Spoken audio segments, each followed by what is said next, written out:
From CPRE and the CPRE Knowledge Hub, this is Research Minutes, a weekly look at new and important research in education.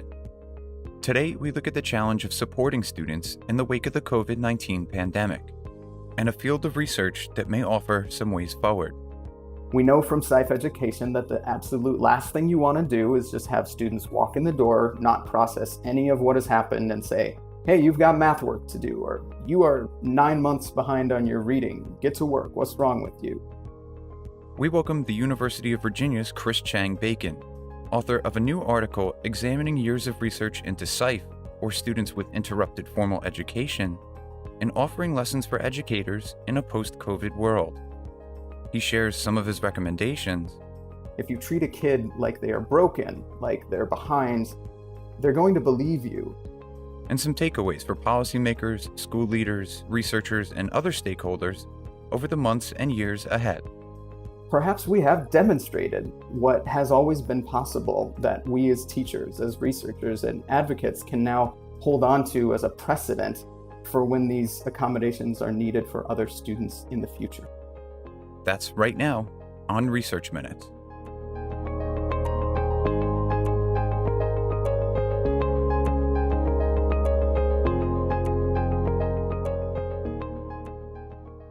Hello and welcome to Research Minutes. I'm Keith Heumiller, Managing Editor of the CPRE Knowledge Hub.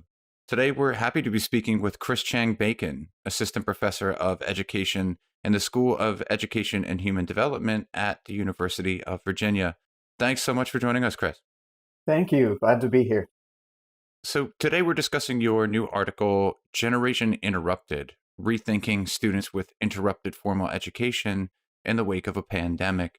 It was just published in Educational Researcher, and it takes a new look at student experiences in the wake of COVID-19 by drawing on past research in the field of students with interrupted formal education, or SIFE. To start, for those who may not be familiar, could you explain what SIFE is and why you felt prior research there might provide some insight into students who are currently navigating the pandemic? Absolutely. So like a lot of us, I kept hearing the word unprecedented when it came to schooling during this time because of the COVID-19 pandemic. So we've all heard or ended emails with these unprecedented times. So it makes you start to think about unprecedented for who. So from SIFE education, and so that is SIFE, and it stands for Students with Interrupted Formal Education. And we usually use this term in the field of bilingual or English as a second language, ESL education. It's primarily used to talk about refugee or immigrant students whose schooling has been disrupted during the migration. And that could be because of the act of migration itself, political instability in their home countries, natural disasters, poverty, or of course, disruptions due to diseases or pandemics. So even before the context of COVID-19, you could start to think, well, why is this term SIFE primarily applied to immigrant or refugee populations? We have a lot of causes here of interrupted schooling in the US, even during a quote unquote normal year. That could be punitive suspensions, students who encounter long-term hospitalizations. The school to prison pipeline is removing children from schooling all the time and interrupting that.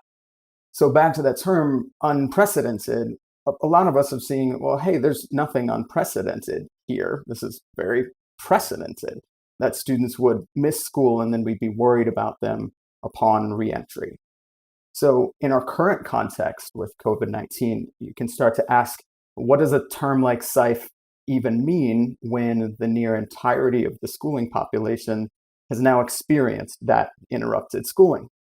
And for me, that allows us to ask some really interesting questions right now. So how are certain students treated differently when their schooling is interrupted than others? Are we seeing this today where some students have been accommodated and we've really bent over backwards to transform schooling in profound ways to meet their needs? And so most importantly, is there a way that we could preserve this wave of major accommodations that we're seeing right now for future generations of students who will continue to experience interrupted schooling, again, even during a quote unquote normal school year? And they might experience at a smaller scale, but these are ways that are no less disruptive. So I thought that these were really important questions for us to ask now and into the future. So, could you give us an overview of your approach to this work? What kinds of research were you looking at, and what questions were you hoping to answer? Well, with this particular article, I really wanted to set this up as a mutual exchange. So, first of all, we have knowledge from previous SIFE research that can be really useful to the current context. But then on the other side of that, this current context can really help advance the accommodations and supports we're able to give to students in the future. So on that first hand there, I really wanted to look at previous research about students with interrupted formal education to see what we could learn from the past. And it turns out, of course, there's a wealth of expertise that SIFE students and their teachers who have been working with these populations for decades and students' families have on the impact of interrupted schooling and ways that we as education professionals can help out. And when you look at this existing research, I wanted to really show that we do have a body of knowledge that can help us engage with this and to think about how we can capitalize on these insights. And also, beyond just the students traditionally labeled as SIFE, what would happen if we looked at these other forms of interrupted schooling and recommendations from research there? When you look across this research, it seems that there really is something to the interruption of schooling itself, regardless of the cause, that sets up a certain set of needs for you when you come back to school that schools have historically not been prepared to deal with in that time. So that's the first half of really seeing what we can learn from previous studies on this. But second, under the current conditions, we can look at these accommodations that have been rolled out across the country, and whether that be the suspension of standardized testing for students that happened last spring and is continuing to happen, whether that could be the availability of distance learning, getting students set up with technology and Wi-Fi that they might not have had access to before. What can we learn about these things that, to be honest, we had asked for in SIFE education for decades before this, and were told it was impossible? And it is really fascinating in a lot of ways to see what suddenly becomes possible when interrupted schooling has affected the majority of the population. So if there is any silver lining to be had here with this crisis, perhaps we have demonstrated what has always been possible that we as teachers, as researchers, and advocates can now hold on to as a precedent for when these accommodations are needed for other students in the future.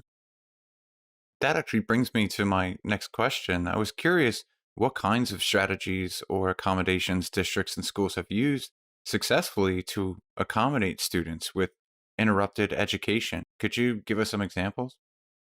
Absolutely. So in the article, I go through 5 broad categories of support having to do with curriculum, program accommodations, socio-emotional supports, collaboration, and then finally confronting this idea of impossibility. And today I really want to focus on 2 of those, the responsive curriculum and the socio-emotional support. And the reason I want to focus on curriculum right now is it's one of the first things that comes up when people are even thinking about interrupted schooling or currently or in the future of students coming back to school.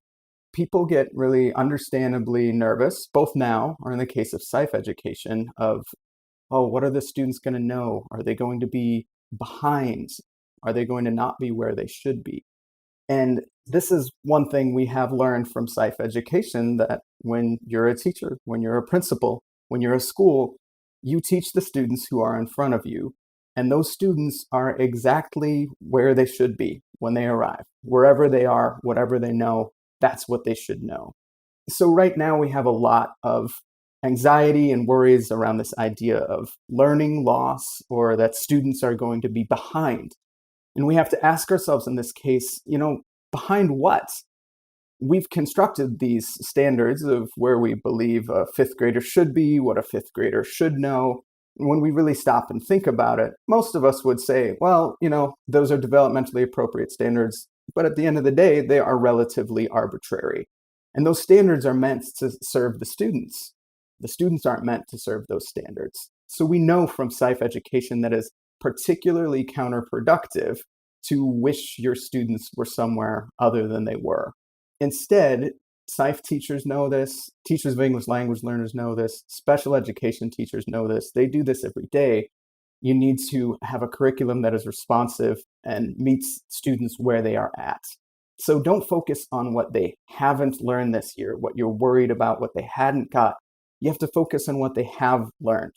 This has been a dramatic year of learning for all of us, but particularly for our students. They've learned more than I ever had at any age about community health and keeping one another safe. They have watched us go through a traumatizing election season. They have watched current events. So how can we focus on what they have gained and how we can work from that with our students?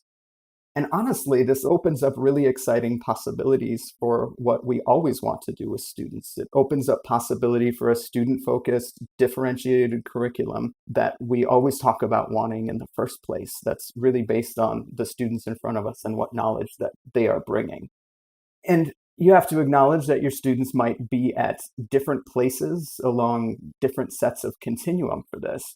And that is something that if you are working in a school building, again, you have ESL teachers there, you have special education teachers, talk to them. They're a huge source of knowledge for how to differentiate your curriculum. They do it every day, they do it every year. Lots of different teachers do this and will tell you that it's never straightforward, but it's always possible and it's always the right thing to do to meet students where they're at. The second main subject that I wanted to discuss today, there might be differences in opinion on how to respond and change the curriculum to students. But one thing that is true across the SIFE research and the research on interrupted schooling in general is the importance of socio-emotional support. We never want to assume that students have all had the same experience with interrupted schooling. In fact, one really clear point I wanted to make in the piece that I wrote is that in asking this idea, well, are all students with interrupted formal education right now? We have to be really careful not to make a false equivalence between students who are fleeing war or severe trauma with students who had to, learn from home on their laptops in a comfortable home. So let me first just very clearly say that there's no need to make a false equivalence between those two things here. But that being said, we also can't assume we know who has experienced trauma this year with this schooling disruption and who hasn't. For all students, this has been a huge disruption in their lives, their routines, their joys, their support systems.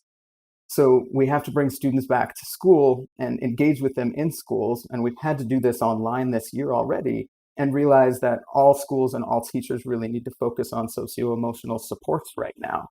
When students currently are or will come physically back to the classroom, it'll be scary. It's going to be a different experience. Students are going to need to process this. We know from SIFE education that the absolute last thing you want to do is just have students walk in the door, not process any of what has happened and say, hey, you've got math work to do, or you are 9 months behind on your reading. Get to work. What's wrong with you? So at the end of the day, if there's one point I want to tell people from our experience in SIFE education, it's that if you treat a kid like they are broken, like they're behind, they're going to believe you, and we will lose them in that case. So it is really important for you to focus on helping your students just come back into a learning environment, to get used to a new learning environment, and for them to feel good about the achievements that they've had this past year, even if they are different than what the achievements might have looked like in any typical year. You note in the article that to adapt some of these accommodations to students who are impacted by the COVID-19 pandemic, we might need to rethink the way that we think about interrupted education and SIFE students in general. Could you expand on that a little bit? Definitely. One thing that I think we can really start thinking about here is who gets a label as a student and who doesn't, and what are those purposes, and what is the purpose of giving a student a label in the first place? So I'm talking about this with SIFE, but you could apply it to anything else, quote unquote, at-risk students, quote unquote, struggling readers. So when we think of the point of this label is supposedly this will give the student access to more help and support that they need. One thing that I do want to be clear about here is, unfortunately, SIFE students, despite receiving that label, they have historically not gotten the support that they need. This is something I go into in the article. The numbers really show that our schools aren't prepared to deal with even small scale disruptions in students' schooling. If they've been away from school for a significant period of time, graduation rates get lower, test scores might get lower, their feelings of self-worth get lower. These are things that it's not something that's necessarily wrong with the student, but we're clearly not serving them in schools. So what this to me exposes, and I think what some of the fears today around test score loss has really demonstrated, is that we have a system that's so predicated on what we assume to be quote unquote a normal student, that we are fully unprepared to support students who even deviate from that prescribed learning path even a little bit. So the folks who are listening right now who are teachers themselves, they're going to recognize this, especially our special education teachers, our SIFE teachers, our English as a second language teachers, folks working in culturally responsive education. They will know this, but for a lot of folks, what's really been laid bare right now is that if we can't support different learning trajectories, even when a pandemic has affected all of our students, then why should it surprise us that students are falling through the cracks even in normal times? So I think this can really be a time that we can rethink whether what we need is a quote unquote return to normal. Is that what we want in the first place? Who was that norm good for, and who did it serve? It certainly wasn't good for SIFE students. It wasn't good for students who learn differently or have different interests than what's in the prescribed curriculum. So is that something we really want to get back to? And I think this moment of interruption can be a thoughtful pause as well. In education, we've had to rush to adapt and to struggle, and teachers have done amazing work to bring their whole curriculums online, to really find new ways to connect with their students. They're doing incredible work, but we haven't gotten the opportunity to pause and ask, what do we want to go back to after this versus what do we want to move forward to? My final question, experts and educational leaders in a wide range of fields believe that the COVID-19 pandemic and the widespread social justice movements we've seen over the last year, they both offer us a chance to dramatically rethink our approach to education. Following your work here, do you feel the same? And if so, how might we go about that? I absolutely agree that that sort of possibility exists, but only if we really choose to seize it. And I have to be honest with you that I think this possibility does exist, but in education, a lot of our energy right now seems to be, hey, get us back to normal as soon as possible. We really got to get those test scores up. We're worried about students being behind. That anxiety is a lot of our driving energy right now. And while I understand that fear, it's not going to bring us to where we want to be and where we should have been in the first place. So regression to the status quo has always been a time-tested strategy for maintaining existing power hierarchies. And if we think things are bad right now or have something to fear, we really have to be even more afraid that all of this disruption we've experienced has been for nothing. And that the best we can do is to go back in time to the rampant inequities that had existed in classrooms and in schools before. So in terms of how we can bring about a different sort of vision that we could really carry into the future with this, we really have to elevate the knowledge that students are bringing to the classroom right now, this year, next year, and every year. And we have to assume and know that students aren't going to conform to any specific measure of where they should be. And we really have to realize that their knowledge can't be contained or minimized to a few test scores. And that our driving force in education should be, what are you bringing to the classroom today and every day? And how can I celebrate that knowledge? How can I build on that knowledge? Not towards some bar of where I think you need to be, but to where you want to be and what ways do you want to grow. So even when students aren't in classrooms for a significant period of time, we shouldn't assume that they are not learning during that time. We have to realize that they are always learning and that that learning has value. And I think that's one of the biggest implications we can take away from this period of upheaval. Well, this is great work, Chris, and we encourage our listeners to go read the full article. Again, it's titled Generation Interrupted: Rethinking Students with Interrupted Formal Education in the Wake of a Pandemic, and it was just published in the journal Educational Researcher. Chris Chang-Bacon, thanks so much for joining us today. Thank you. This was great to talk to you.